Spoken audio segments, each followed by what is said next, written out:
back to the reality, bringing you back to Europe. And there are 4 words that I have to say beginning this session. Last but not least. We have 6 more interesting speakers coming up from very impactful organization. So we had a couple of perspectives already on the innovation. But right now, I would like to invite on stage Mrs. Violeta Bulc. She is European Commissioner for Mobility and Transport, coming from Slovenia, working in some very innovative projects in Slovenia before. Right person to address us, giving us a little bit more from a governance European perspective. Mrs. Bulc, the floor is yours.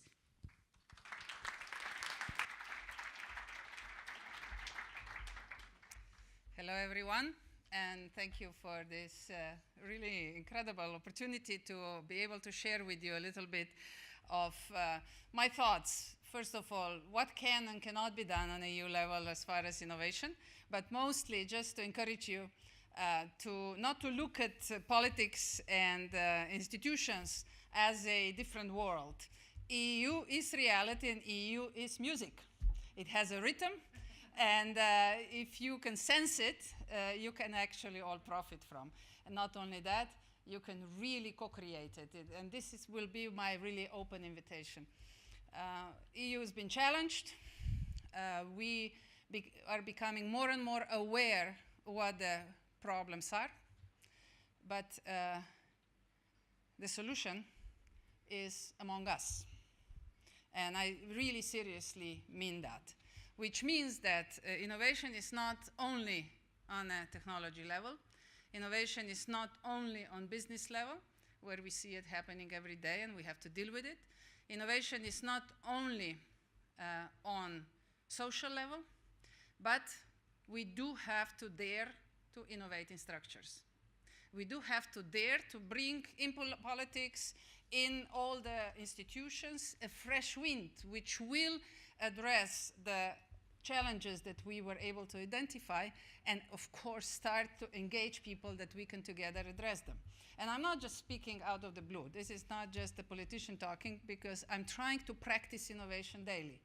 And one thing that we brought to Brussels when we came with my team was that we introduced participatory models as a tool in order to come up with European legislation. And it was a bit of a shock, because people came to complain what EU is not doing. People came to complain what we should be doing and how we are not listening to their ideas. But they came into the room full of posters and full of flumasters and full of white papers. And all of a sudden, they started to co-create. And at the end of a day or two, we had a very good proposal for European legislation.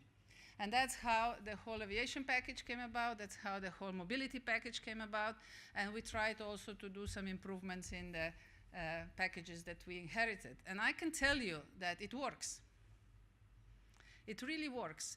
Because there is no way that a bureaucrat can, in Brussels, or politician in Brussels, or at any level of member states, can actually feel the challenge.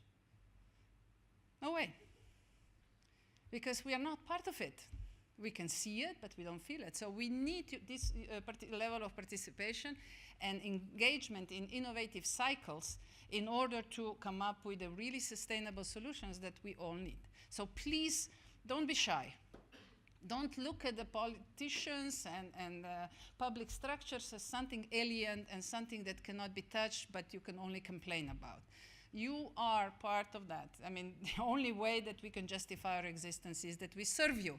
So, but you have to dare to challenge us in a positive, constructive way, that we co-create things that that we need, that we co-create tools that we need.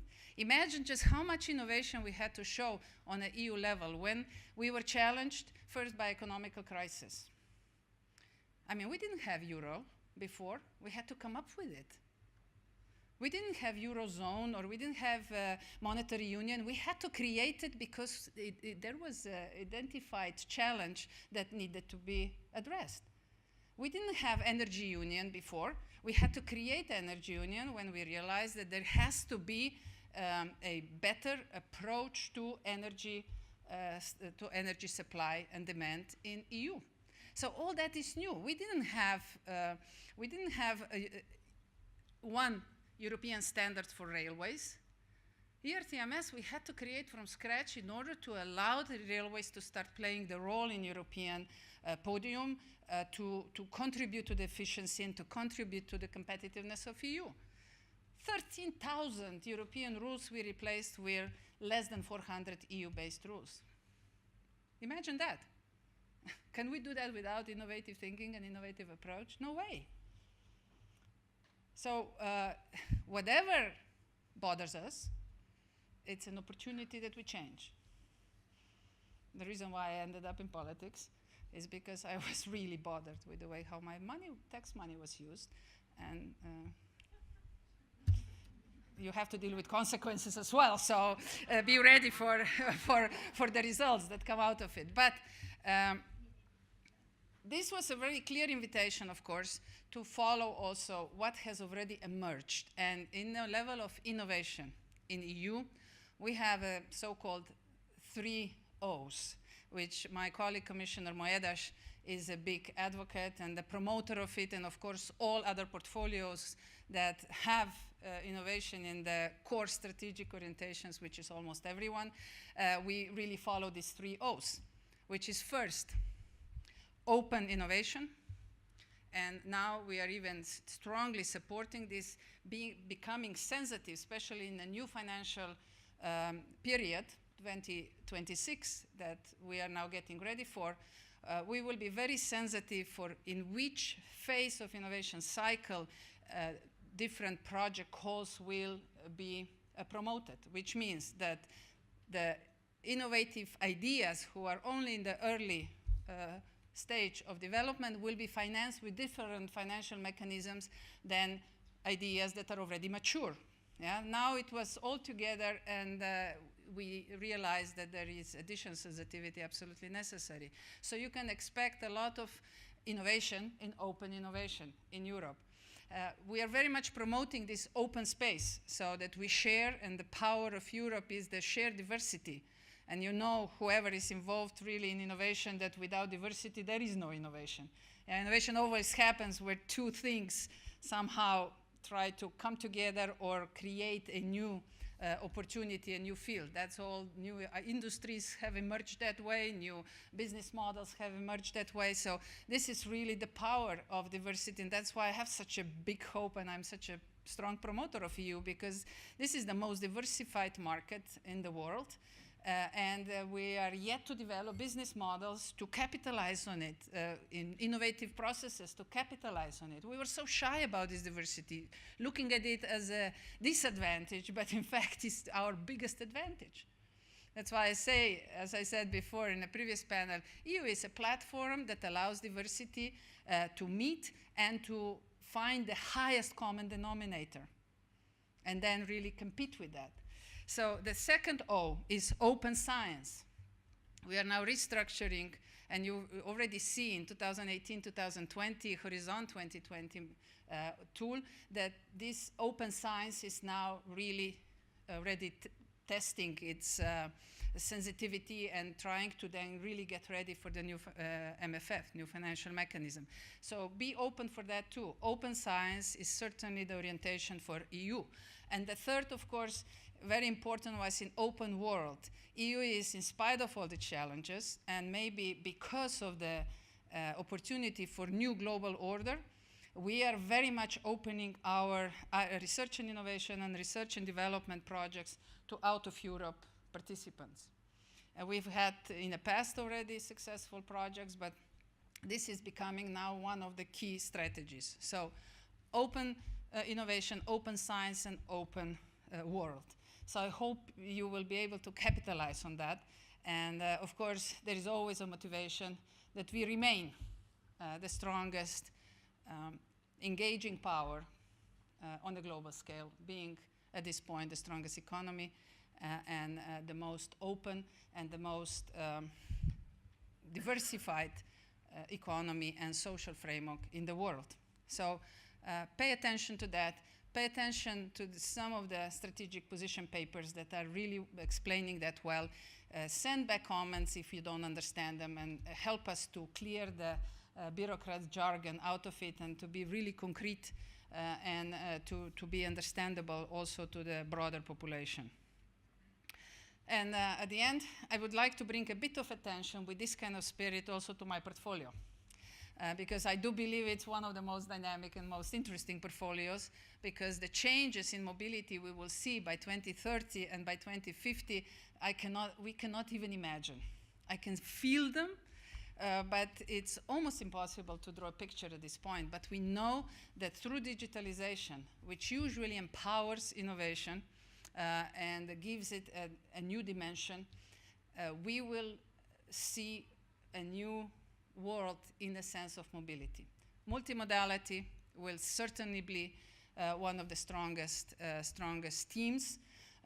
Autonomous driving, which will make several steps on the way, first cooperative, and then connected, and then the third phase as autonomous. We are working hard now on different protocols and standards that will allow also the classical traffic and autonomous traffic to use the same infrastructure. Lots of innovation will be there emerging. We're talking about so-called black and white box that will allow different vehicles to cooperate on the same infrastructure, black box that will, of course, then record all the steps and be able to use also for law enforcement purposes. And there is completely new area, especially for road mode. But we see automation on all levels. Railways are becoming more and more automated and without human interaction. We already see the city mobility to be more and more without human interaction. We see now non-manned ships that are used especially in a short sea shipping, meaning in European maritime space. And we see that this probably will be the future.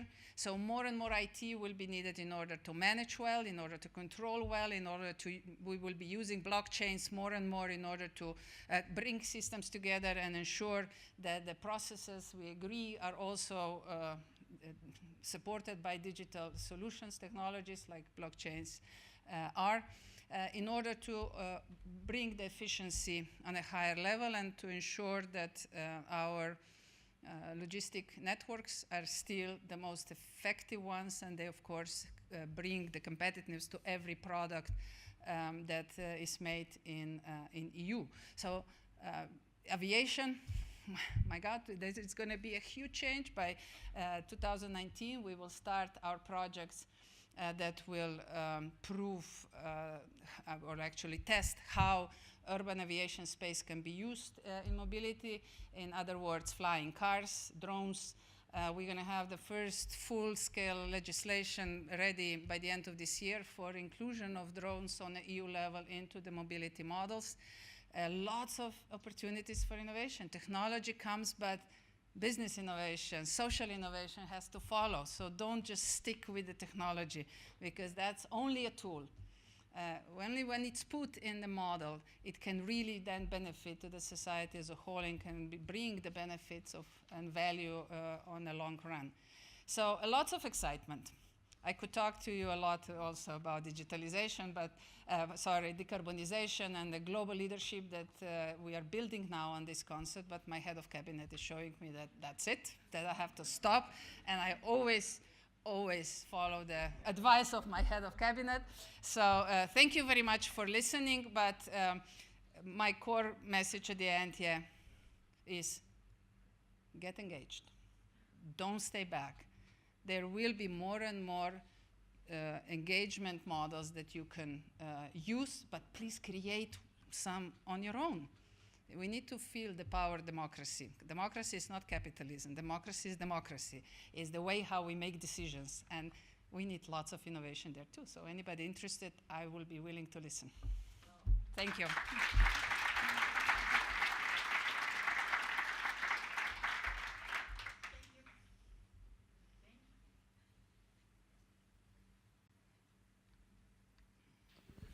It is about technology, after all. Commissioner, thank you for your words. In one of the previous panels, one of the observations we heard is that the governments should do a better job at promoting whatever their endeavors are in terms of pushing innovation. And thank you for this well done job, at least in my case, being a EU citizen right now, not the moderator. You have helped me to fall a little bit back in love with EU. I know your colleagues... Every voice counts. Exactly. I know your colleagues are rushing you out. You are very busy. Can we take one or two questions from the audience? If there is short any, ones? Of course. Okay. We have one. Hello, my name is Urban Vrtašnik. I'm an attorney from Ljubljana. I'm being sorry for technical questions. Someone has to be boring after all. Diversity is fine, but how about stability? What is the current status of the unitary patent projects which will enable the common, let's say, legal environment for innovation? To be honest, I don't know the current status. My assistant, Blaž, where are you? Outside. He will take your contact and we can send you the latest documents. But in overall, of course, this is one of the issues, especially if you think in terms of social innovation, the cost of patents is a backlash. So we have not had a really good public discussion on that. So there is an opportunity. Anybody wants to pick it up. But what's interesting for me is that when I talk to really far-reaching entrepreneurs, many of them also from Slovenia, they tell me, we don't have time for patents anymore. We just want to be always the best. So this could be one of the tracks, not the only one. There are some things that need 10, 20, 50 years of research, and of course, there are differences in innovative products, but an interesting thought that I personally, when I was in my private business, I follow that rule as well. So maybe for private entrepreneurship, this is a good advice. Thank you. That's it. That's it. Thank you very much, and go for it.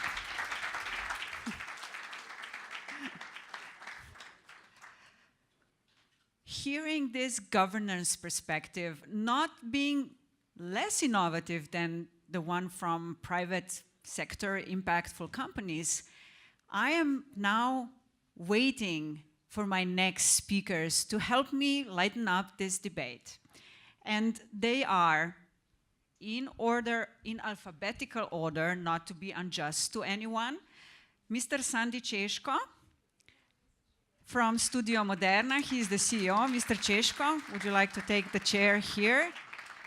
Studio Moderna is the only company we have on this panel which is dealing with direct customers, B2C company. So I'm looking forward to your perspectives on that.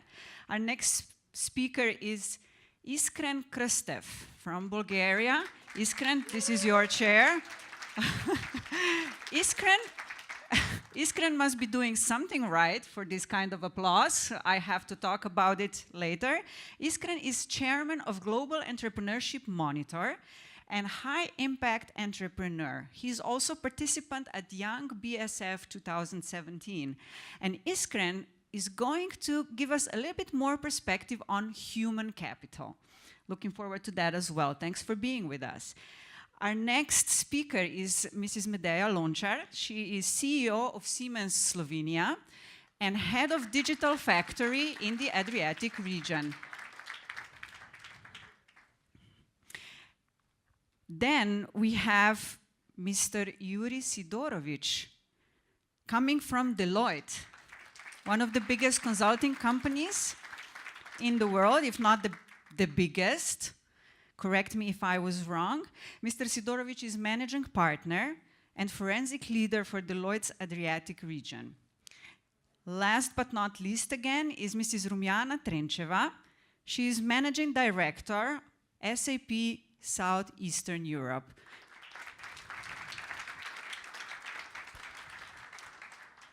Just one technical insight before we begin. You can use either microphone, the same that I have, or the static ones, for which you have to press a button.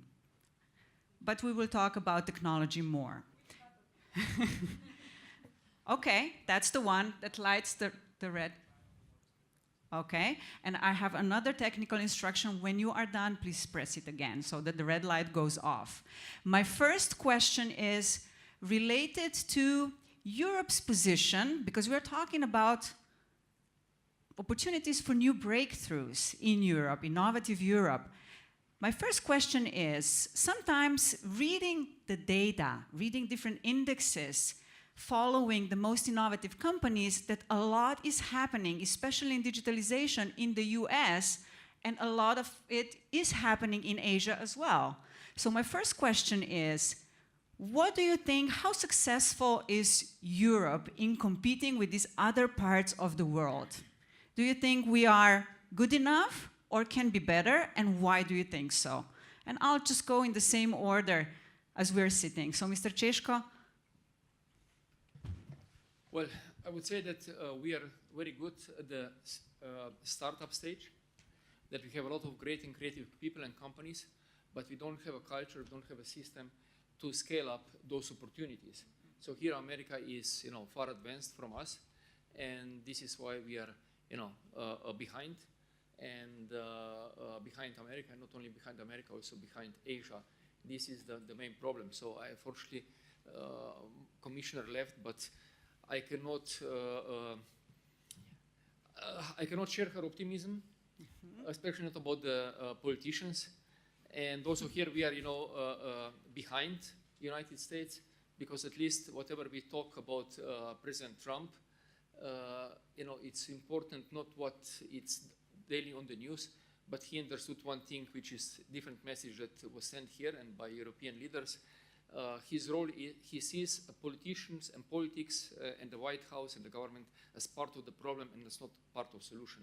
That's the problem. So, but I agree with her conclusion that, in the States, when I talk with entrepreneurs and with the people, they know that the role of the government is only one, to collect taxes, and the rest they have to do by themselves. And this is what we are not aware in Europe enough. We have to do our job. We have to take care about our companies and business. We have to connect more directly and not wait what the governments and the European Commission will do for us. Anything else we need to be aware about from abandoning this position where we are very good when we are in the underdog stage, but when it comes to being a leader, maybe lacking a little bit? Anything else to add to that?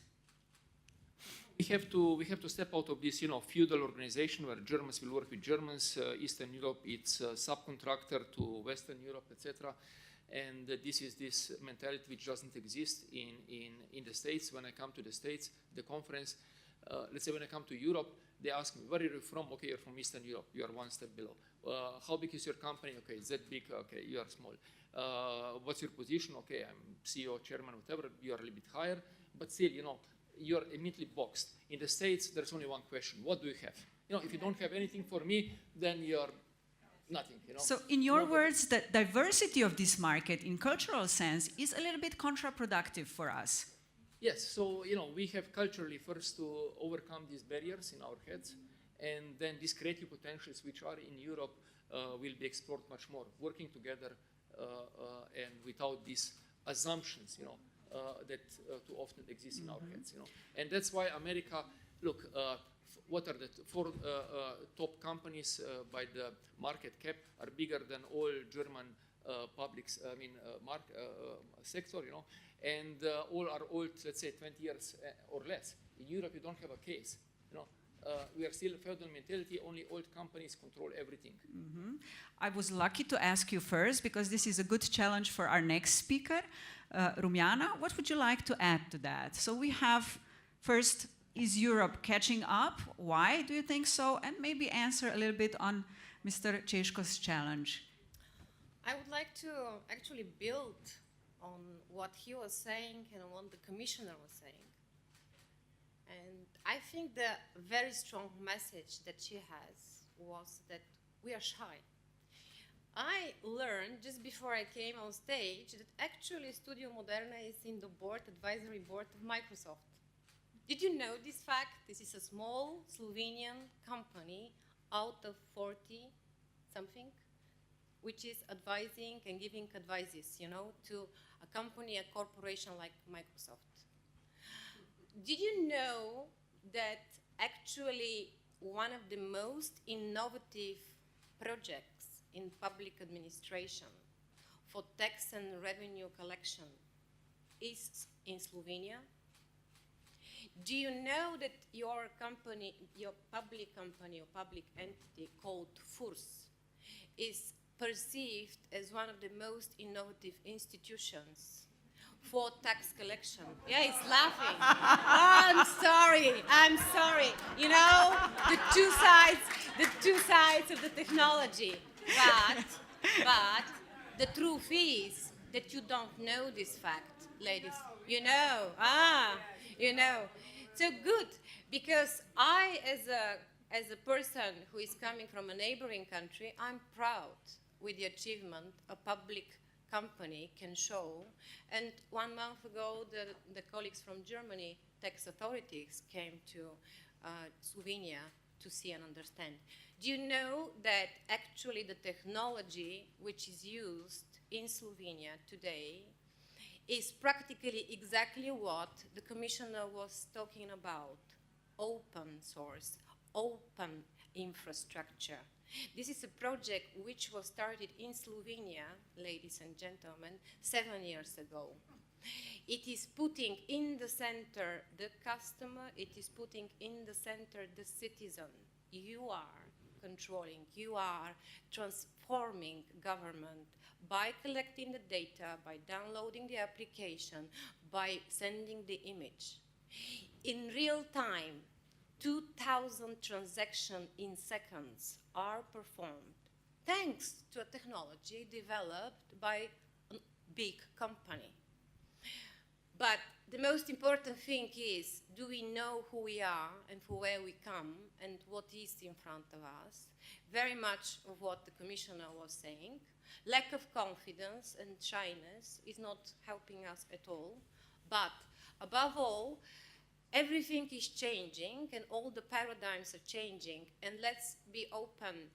The old perceptions that we coexisted so far will be challenged. All perceptions are already challenged. So even this one, you know, we, from where we come, who we are and what we are, is about to change. Yes.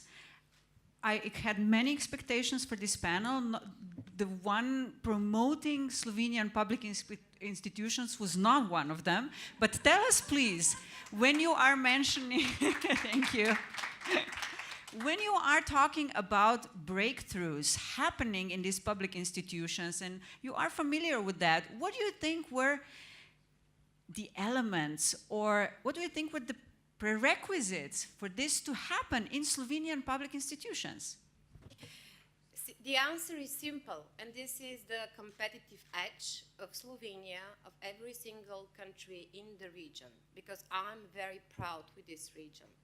And that's why probably I have this role, because I'm proud. I decided to stay in this region and to work here. And this competitive advantage is called agility. Whoever is going to survive and whoever is going to become, is an agile economies and agile companies. Yes, ladies and gentlemen, patterns do not matter, and I was so proud when the commissioner was saying, we don't have time for that. Think about the fact that it is a known fact, by the way, and all the people in IT industry know. Moore said it more than 50 years ago, that the computational power of computers is doubling every 18 months. Imagine, this is a statement, a scientific statement, which was presented 50 years ago. Can you imagine the computing capacity that we have today in terms of data that is generated? Can you imagine the transformational change in which we are living? And time is very much important. How you deal with this time is called also agility, how you survive and how you prepare. When you're small, maybe you have learned a lot of lessons about survival and being advancing ahead of everybody. So being agile is not reserved just for startups, private companies, but is also can be owned by public institutions as well. Thank you For everybody. For everybody. Good. Thank you. We have heard something from B2C company. We have heard something from a typical IT company. Now let's hear from Siemens. How do you, Medeja, see Europe's innovative pace? How are we catching up in your world? Coming from a German old company, yeah, something that was somehow negatively described, but still having this innovation DNA inside, yeah. So survived 170 years, and currently I'm also feeling this transformation process within such an old established company. For me, it's really exciting to observe how we are going to change, yeah? But we clearly see that we will have to change. So I think it's an exciting period we are living in, and even German big companies have to transform. But from the other side, I would say what I am also thrilled about, I would join your opinion that we are living in a time when also small countries, yeah, can get their portion, that the cards are mixing again somehow with these new technologies, and also countries that were not in the focus can get their part. Yesterday I've been talking to two companies, Slovenian companies that were acquired by huge foreign corporations, and I learned from them, one of them was Male, they were the decisive element in the strategy of the whole Male about some new softwares. Few people in Slovenia decided where this corporation would go for the future, yeah? So also in Knauf, it was very similar. So it means it doesn't matter where you are situated and who is your owner, you have to bring this agility forward, and then you can also earn much more respect or much higher position that you had in the past. So innovation and technology is far from being reserved for big and traditional. It is also reserved for small and especially agile. Thank you. We're coming back to that. Mr. Sidorovic, you are working for Deloitte. Deloitte is one of the biggest or the biggest consulting companies, or was one of the biggest consulting companies in the world. Tell us more about what? Deloitte changing in the past few years, because I want everybody to have the perspective that you gave me yesterday, and I want everybody to hear it from your mouth. It's a long story. I'll try to be short. Consultants are like doctors. What do doctors do? Which doctors do we like? I personally like doctors which tell me the good news. So I stopped going to the doctors which give me bad news. So there's a bunch of people, companies who don't want to talk to me anymore because I sometimes give bad news. And for example, if I start answering these questions, I may be not as positive about Europe and its innovative spirit as my colleagues, because, we have to tell the truth sometimes. This is not always pleasant. Today I had a lot of government officials here, and they were competing who is more innovative, and it's like a boom of innovation in Europe. We're not exactly in a boom situation. You are right, Deloitte is the biggest consulting company in the world. And we are scared. We were scared of these little startups who bite us from every direction. We are 200 years old firm. In 2014, I was leading a innovation team in what was called Global Advisory Council of Deloitte. And we were really scared. We said, what do we do? Because we were next in a row. You were talking about Nokia today. There's more than Nokias. There's Kodaks, there are blockbusters. And when people listed potential, victims of this process, they mentioned us. They will calculate the percentages. I remember there was research saying this company will disappear with a 97.35% probability. In 2 years, from being a classic accounting consulting firm, Deloitte became the second biggest digital agency in the world. Very few people know about that. Even I see some lawyers sitting in this room, they don't know that Deloitte is now the biggest legal network in the world. Magic Circle law firms, which exist for hundreds of years, they don't have network that Deloitte have now, been present in 200 countries. You know, why did it happen? Fear that we will get extinct. And what we developed now in our mentality, we said, how do we protect ourselves from all those thousands of disruptors? And we said, the only solution is to become a disruptor ourselves. We're now running, I don't know if I'm saying something terribly confidential, but somewhere in Northern Europe, we're running a pilot project, an IT platform, which will be like an Airbnb of auditing. Or basically, we're not going to do audits anymore. Uber, for example. Uber is the biggest taxi company in the world, which doesn't own a single taxi. Airbnb is biggest hotel in the world, which doesn't own a single property, single hotel. That's Deloitte is running this project. We're going to be the biggest audit firm in the world, which doesn't do any audits. You know, sounds like a good thing. You know, so we want to be disruptors. And when I said earlier about the doctors, what's the key in being cured? That's what I say, do what I say, don't do what I do. It's not about not going to the doctors, which tells you, Yuri, you have to change job because you have a high cholesterol. It's not the wisest thing to do. And that sometimes, I had this symptom even at this conference.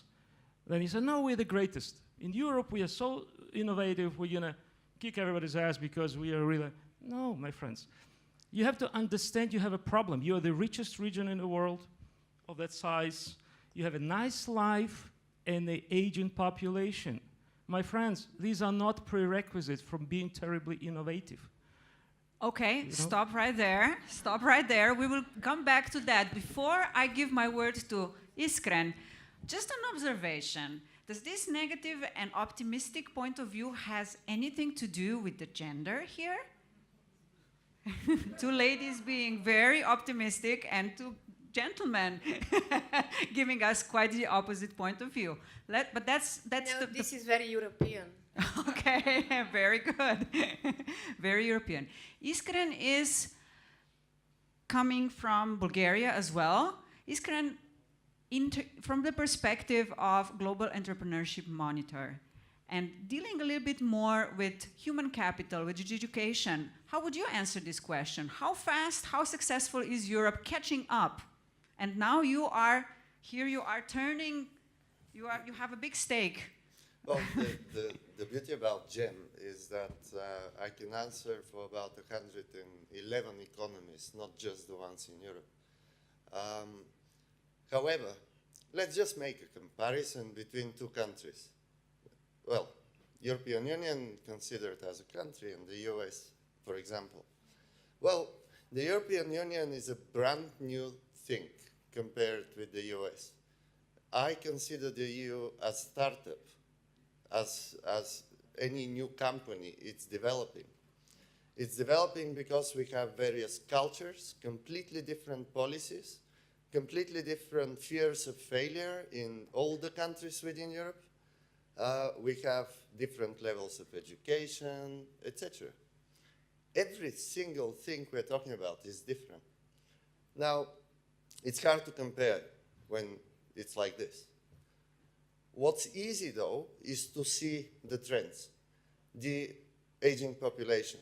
Is this really a bad thing? Do we really, really want our elderly to die younger? I think this is nonsense.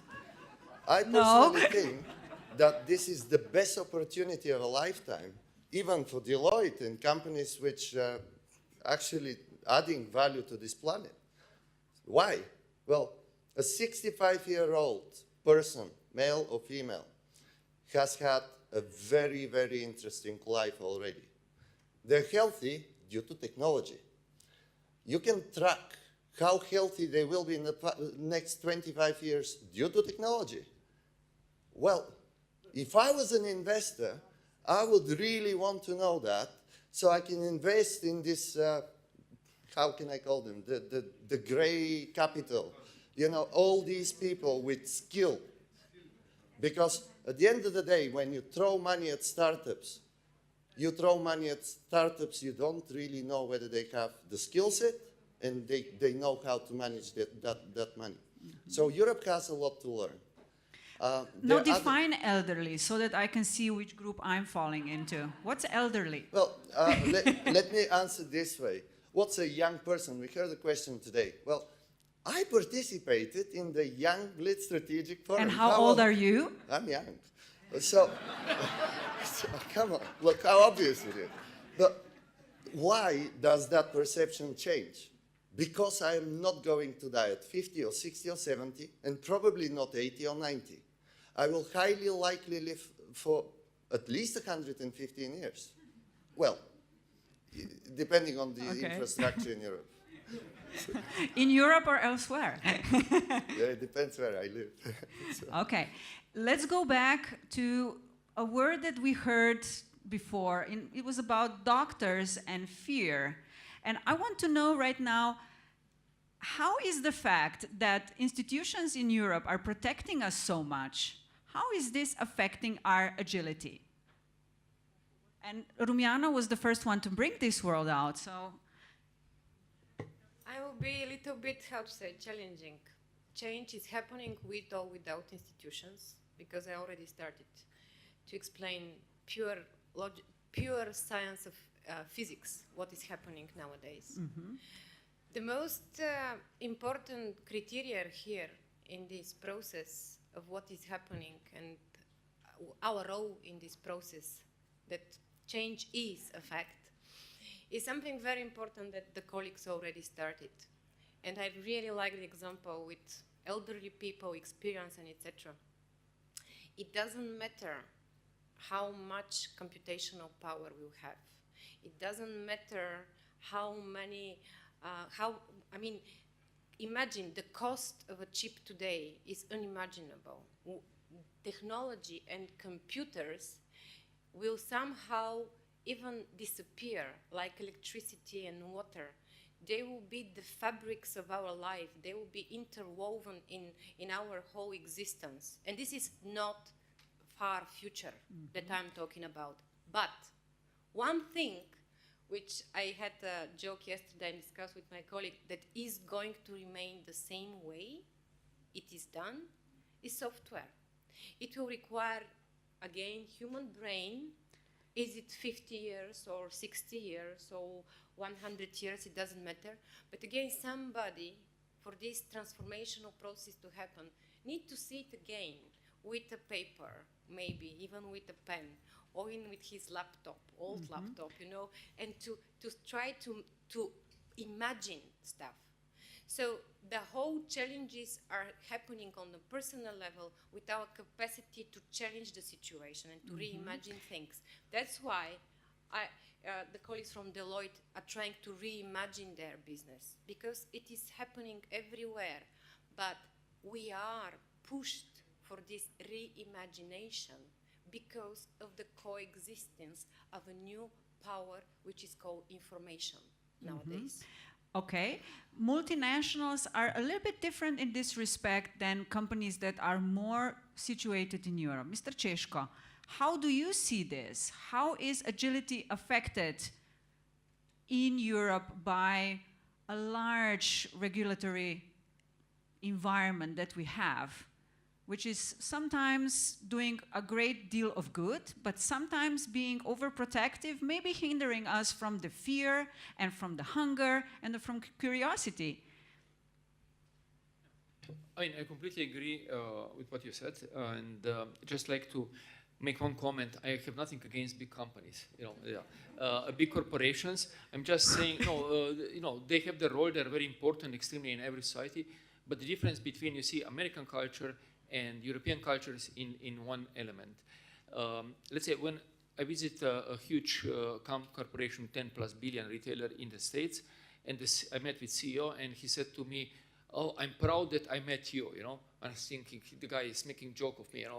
Who I am, nobody, compared with this huge corporation. And the guy immediately understood what I was thinking and said, "No. I mean seriously. Look, and he took me to the room where they have the room for the founder of their retail company.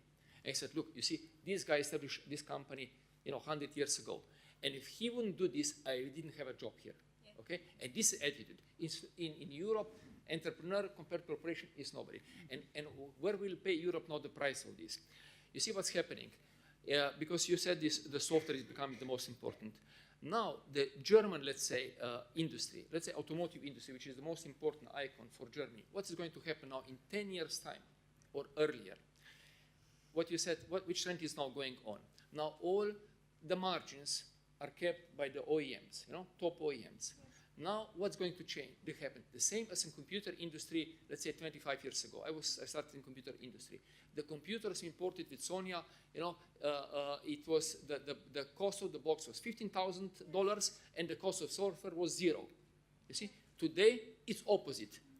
In hardware there is zero margin, all the margin is software, and this is what is going to happen to Europe.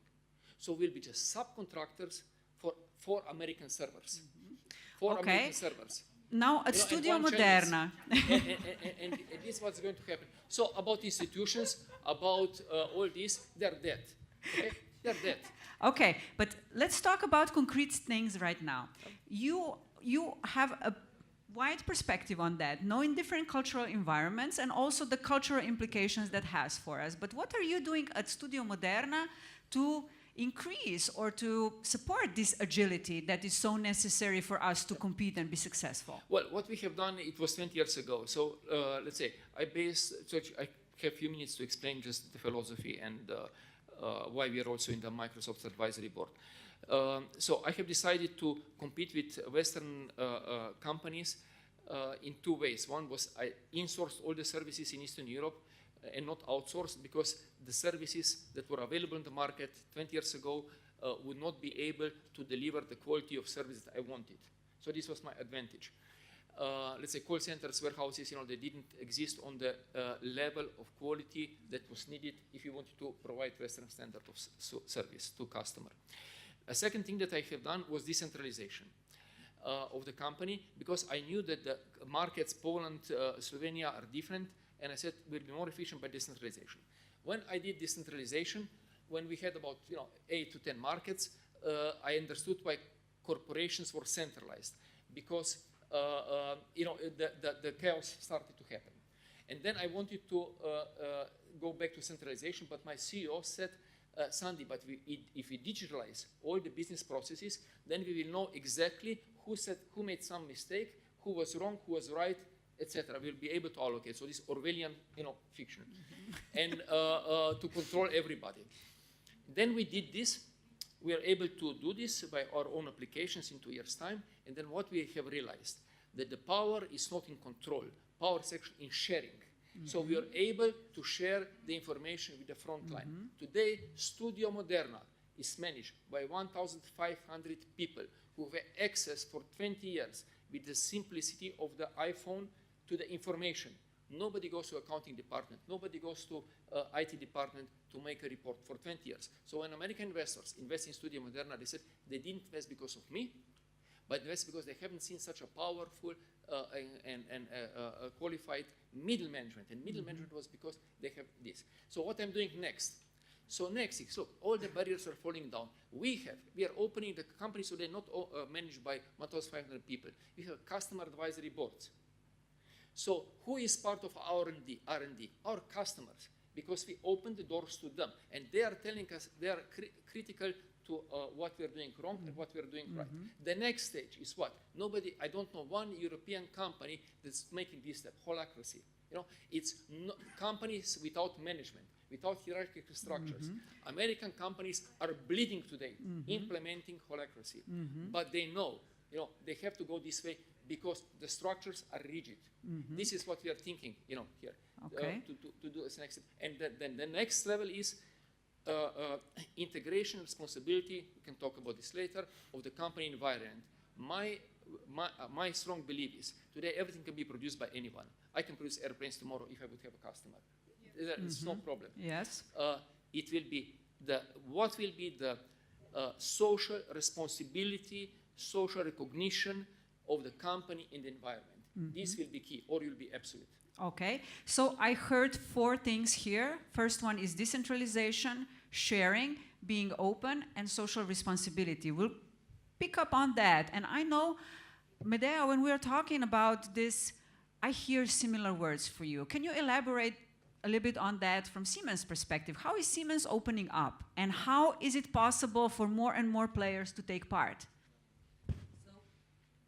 I wouldn't say that now we should wait the Americans to eat us, yeah, and for sure Siemens is not doing it. On the contrary, we are really observing also our competitors, and also coming from the customer perspective, we still think that the strong connection to our industrial customers, of course we are in a specific industry, so from transportation, energy, factories, industry.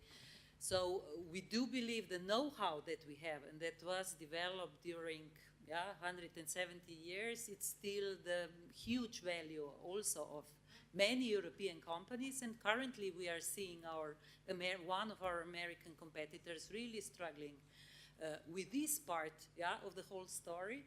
So not every industry will develop in the same way, so it will be a kind of different development, diverse development in different areas. And we still have time to learn and to also learn from the mistakes of our American competitors. We see Tesla, of course they are producing cars, but the quality of production and how many injuries they have in this production, it's also not socially responsible, let's put it like that. So of course they will learn fast, but they're learning on the people. And so on. So there are many, many issues going on currently that we are all facing, and we of course have to change, and we are all aware of that, and also Siemens is restructuring heavily. We carved out the healthcare business, what was one of our really strong profitable pillars. We decided to cut it off and really make it a separate company because we knew it needs a completely different development than the other part of our company.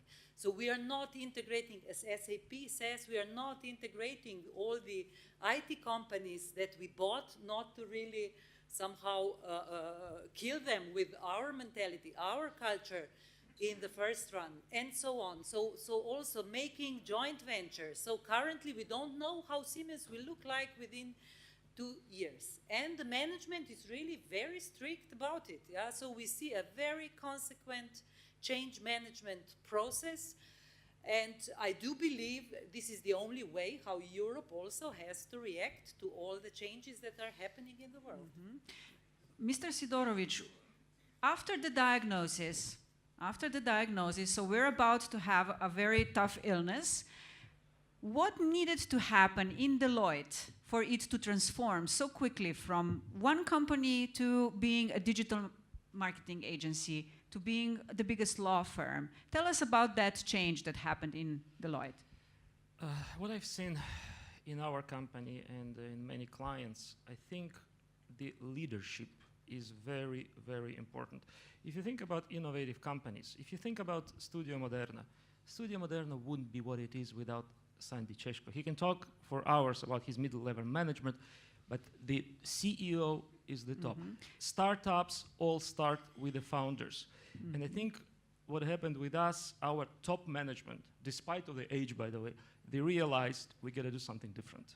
And then they started driving the process. So it's realization at the top, human body, said medicine. The brain has to realize there is a problem. The feet cannot realize there is a problem and start treating itself. The brain, then persistent treatment, not just let's make a presentation about the innovation and things started happening. No, treatment, lots of pills every day in the morning. All the people know what I'm talking about. That's what we started doing, pushing this into the blood of the organization. So it's about managers becoming more of leaders, and those leaders being the top sponsor of what needs to go on. It's getting rid of managers. You don't need managers anymore. It's only leaders. It's only top people, visionaries, like some people at this panel today. This is the key for innovation and key for Europe being innovative.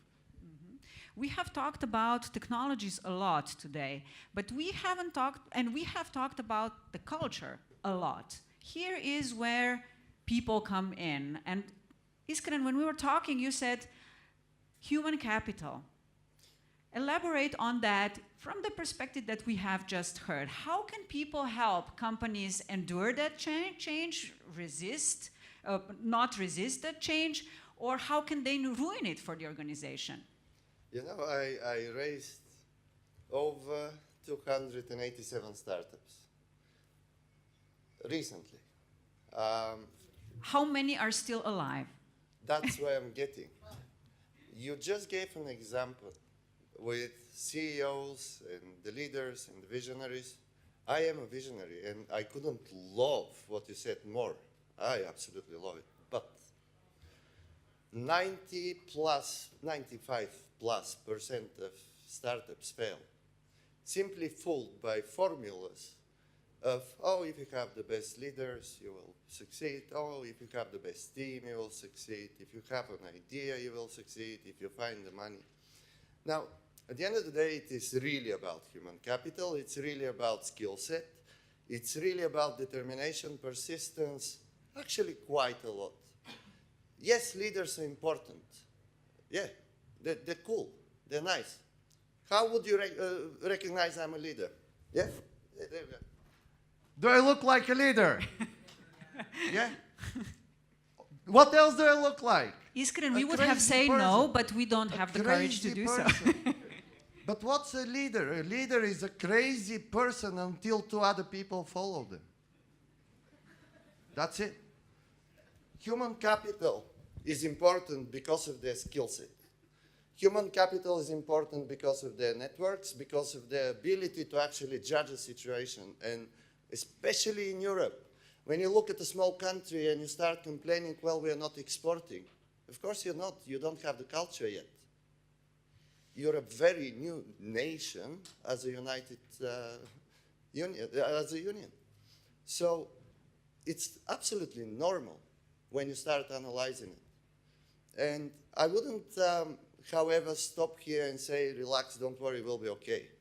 I'm actually trying to say is that this is the point where Europe should be feeling just like Deloitte felt. I mean, this is the moment of hunger, this is the moment of action. And I'm not talking about entrepreneurs acting or corporations acting, I'm talking about all of us acting. Policymakers, everybody, and everyone should be clear what this Industry 4.0 actually brings. We need to understand. How do you do that? Teach them. When it comes to technologies, when it comes to digitalization especially, we have this stereotype about startups, about some hip guys wearing these crazy clothes and doing something radical. But Europe is an aging civilization. So how do the elderly that you have talked about just briefly before fit into this picture? Oh, fairly easy. It's called entrepreneurship. It's called entrepreneurship because the way I okay, before define, you go on, before you go on, sorry to interrupt, but I think it's really interesting. Half of Europe has a very specific legacy in terms of nurturing the entrepreneurship. Fabulous. Can it get better than that? Tell us how. Well, imagine you have the aging population. These are people who have been deprived of value for all their lives, in my opinion. And they really haven't put it the way I'll put it, but this is what entrepreneurship is, really. It's the process of extraordinary value creation and extraordinary value capture. Who can capture value? Someone who knows that with no money, they will die. These people have experience in surviving. I mean, they're old, okay? They also have experience in delivering stuff, and they know what process is. When you're 64 and you're purposeless, you know, you just have to receive some money, what would you do? You find the purpose, you create your process, you bring your impact. Okay, I think Rumiana has something to say about that. idea that the colleague just elaborated is practically the basis of innovation, is co-creation and co-innovation. It sounds a little bit of a cliche that we keep on hearing, but the whole idea is that the more different we are, the better are the chances that we will get to a decision which did not exist before. This was also the whole idea about diversity that was brought by the commissioner earlier. But it is a fundamental thought that we have untapped potential, as we discussed with you before coming here. And this untapped potential is exactly a thinking that creativity is an exclusive, predominant feature for a male at the age of I don't know what age, who has studied somewhere. It is not. It is a combination of different ages, different ethnicity. This is what we have here in this region, and which is in abundance, different cultures. And these people and these cultures creating together something. This is entrepreneurship, we can call it. But at the end of the day, we are pushed into a situation where we have to coexist together. Untapped potential. Medeja wants to I would have compliment on one that. comment to this discussion about also aging. I have a colleague from Tel Aviv. He's from Israel. You know, it's a very innovative country that really nurture innovation. He was retired last year and he made a startup. Yeah, so he started his new life in a startup, and this is the culture of Israel. So why it couldn't be a culture of European countries? Yeah, so I think. And the other untapped potential that we discussed also yesterday, we have a lot of women that are not used enough in this technological world.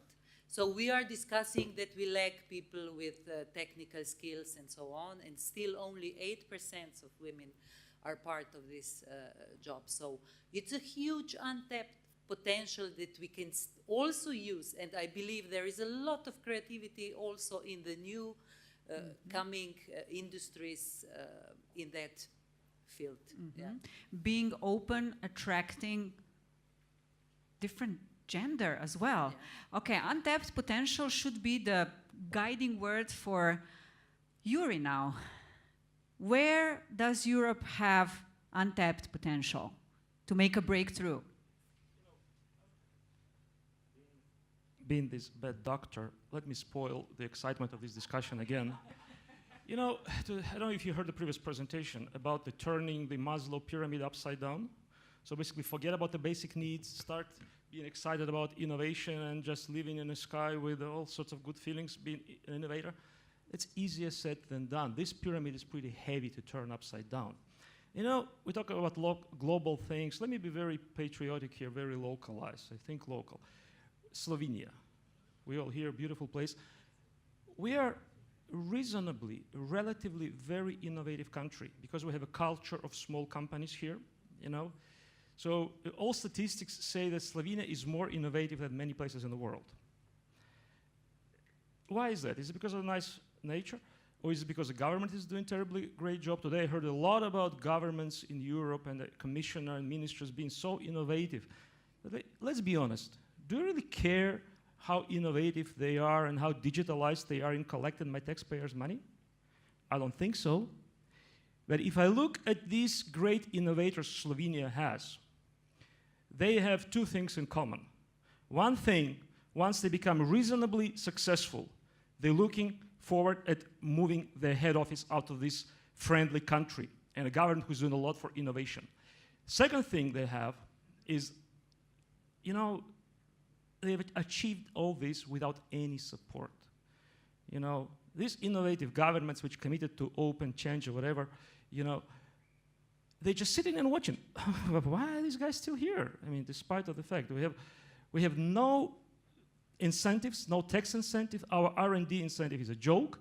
So basically, all these great things Slovenia have in an innovation area, we really do, is despite of no or almost no support. Imagine what would have happened to this country if we just moved the finger and really, not jokingly, but seriously saying, as today was discussed, we want to be better than Finland, we want to be better than US, Canada, China.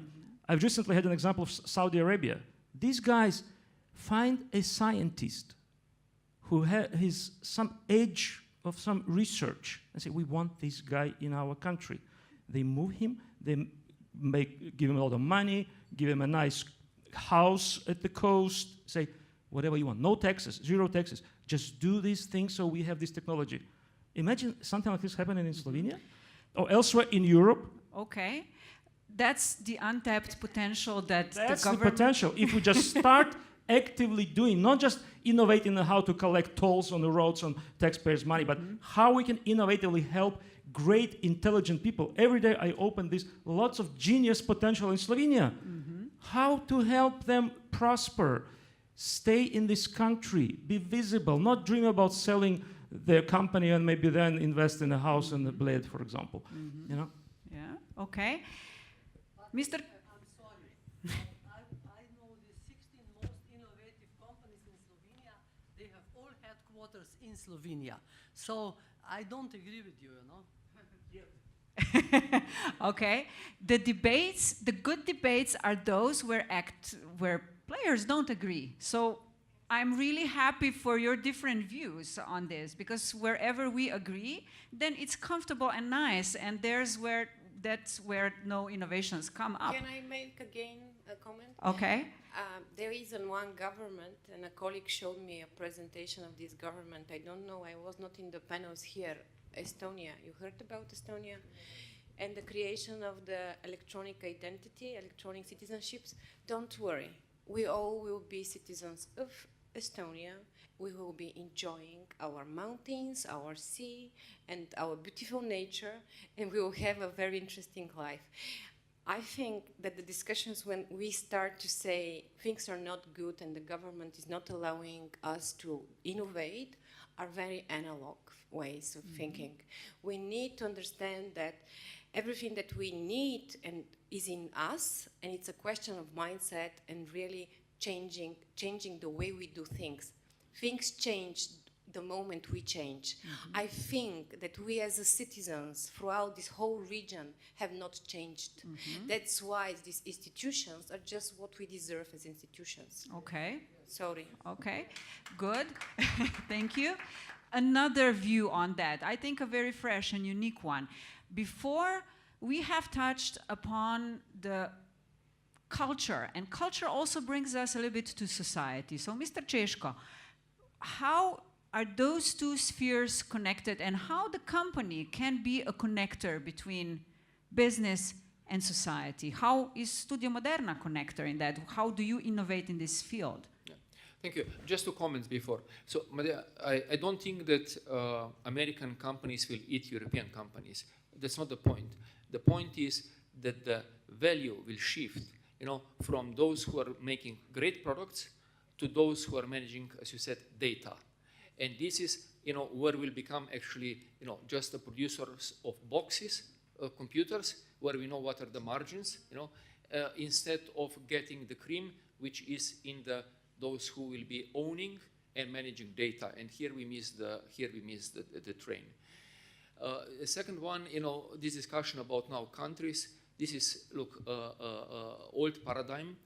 The largest country today in the world is Facebook, 2 billion. And this is in this space we are. And for my kids, it's more important the rules, regulation, all the legislation which is done by Facebook than what is in Slovenian Parliament accepted, what is in the European Commission. This is what counts, and this is the most relevant thing. So we have to, little step out of the old paradigms. In terms of where I am today, also, as you said, is that we have to think beyond just production, beyond of retail business. I know what's happening with the consumerism, with market society is dying. I see this daily, how things are changing. I build a company, I'm the center of this, and know how things are critical, and that completely new values are dominating, are coming out, and we'll have to be able to address them. Studia Moderna, so my strategic, so management knows how to run the company and better than I can, all the processes and everything. But where is the new frontier, as I said, how we will be, how the corporations and companies and everybody will be integrated in the society. So here we are doing a lot of projects. We established, I'm doing about 50 to 100 hours of my time to entrepreneurs, to young generation, trying to be a mentor. That's where it comes to every single individual, right? Yeah, so this is, how I also try to this is the best test to see whether I'm still relevant or I'm not. And we are in Studia Moderna. I'm very proud that we opened ourselves. Anja Scherz is here, is the director of Zavod Viva. We try to help and to inspire and to incorporate all these new social responsible projects to integrate them into the business. Because today we have two worlds. We have NGOs and we have companies. And NGOs thinks, you bloody capitalists, you're only thinking about the profits. You give us some money. And we think about these guys, okay, it's easy for you, are just begging for money, and selling us some phrases, but you are completely useless. But, so you have two worlds. So we want to bridge this gap, that this is not, they're not two worlds. Because what I'm saying to them, I need your know-how, I need your thinking, but you have to help me to change the culture of our company, to change the business model of our company, around what you are doing, or we will not be relevant. And this is what we are doing and helping companies communicating. We helped about 50 companies so far. We are working with the European community on new projects which will help to finance this. We are bringing corporations and these NGOs together just to talk, to discuss, to meet, to discover each other, not only over the envelope and request for money, but in open discussion, in open thinking. And I must say that there's a lot of small micro projects are going on and happening, and everybody is very helpful, very interested. So if we will not be able to incorporate these new values, this new responsibility in our business, there will be no purpose for our existence anymore.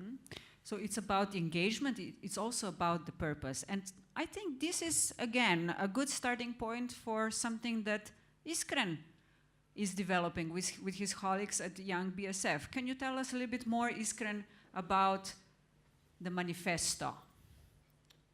I can tell you quite a few things about it.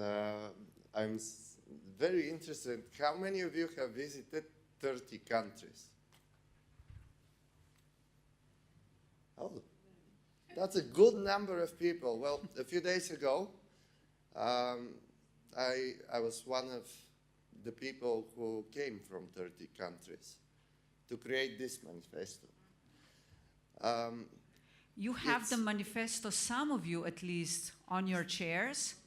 So whatever you cannot see on the screen, you might read on the paper in the old-fashioned analog way. We don't have a lot of time, Iskren, so I'm challenging you right now to give us a quick overview of that. Well, I'll summarize as this.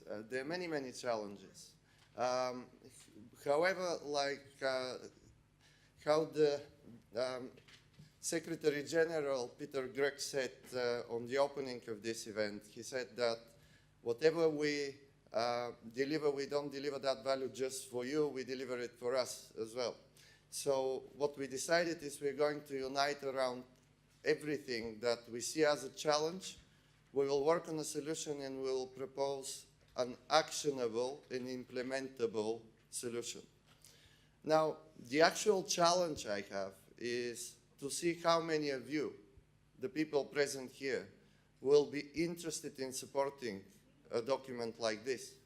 It will be used by policymakers, it will be used by you, it will be used because each and every one of us is a key stakeholder in this transformation towards Industry 4.0. Have a read and just raise your hand if you're happy to support the future. Oh. Thank you so much. Thank you. That's something each one of us can do. So it's about engagement, it's about everybody participating. Thank you for that. We are 15 minutes longer than the schedule, not our fault. The whole program is dragging behind a little bit. But let's take a few questions from the audience. Let me see if we have any. Yes? I'm here for 2 days listening and having a dream for the future. My name is Daniela Bulc. I'm coming from Faculty of Economics, and I'm in charge of internationalization in the way that we are sending as much as we can our students abroad and receiving foreign students and really changing the mind of our students. But I'm also working with a big country like China and Korea. And after 10 years going to that countries, I saw a big changing in innovation thinking, in entrepreneurs. It started in kindergarten. I don't believe that Europe can achieve innovation, and this is a question to you, without putting money to research, just putting money to education. This is where innovation starts, in my opinion, and I saw this by my eyes in China, which we said that they're not creative, they're not good, but when I see their new research center, when I see the way how they works from the kindergarten to the high school, how they do, and they attack young people to be involved. Yes. This is my question. We are talking about United States. There is a Latin America growing up. Africa is building their own strength. Europe has a challenge, but if they don't invest money to education, I don't think we have a future. That's my point. Yes, I mean, I can give a very practical example. I have to give the advantage to the lady, Iskren. I'm the talkative one. It's obvious. I'm always jumping, you know. I can give you one example. Do you know why SAP in Southeast Europe, or tell me the country in which they have the biggest development lab?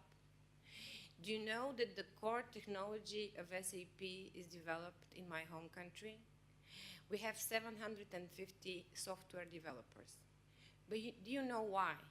Because 25 years ago, my country was really having a focus on science, technology, engineering, and math.